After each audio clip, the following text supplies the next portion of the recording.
Access to the internet has become a right. Some stretch it even further and call it a human right. The reason is simple. The internet opened doors into another world, almost different from the real world where we live. In this world, one can trade or do e-commerce, carry out business negotiations, save, research, social network, even settle payments using digital currencies. Name it. Therefore, being cut off from this space, especially as a young person, places you at a disadvantage already.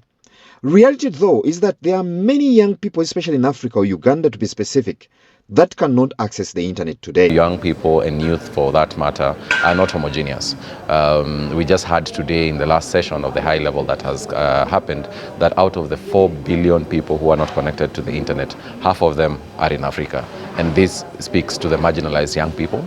So they need to be here. We need to find solutions together, especially when we look at issues of connectivity, issues of affordability of internet, issues of access, and issues of digital inclusion. To pundits, the issue of access to the internet for young people should be ingrained in policy, the same way other rights like expression freedoms are.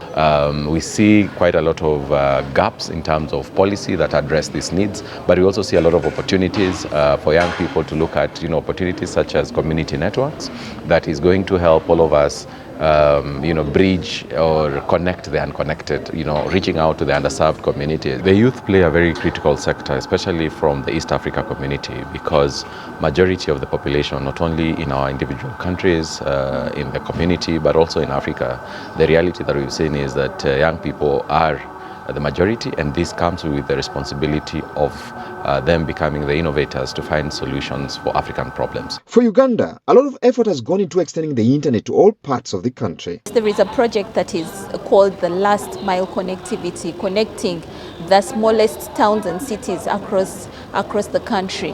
Currently, we are at 70% connectivity, and in partnership with the World Bank, a contract has been signed to ensure that there is last mile connectivity, just like we are spreading electricity across the country, even internet, as it's becoming a basic need. Since we can no longer operate without internet, communication, learning, so connectivity is very key, and that is also being worked on by the government. Last year in August, government launched a digital transformation roadmap to track the progress in critical digital areas such as innovation and entrepreneurship, where incubation and acceleration programs for young innovators sit.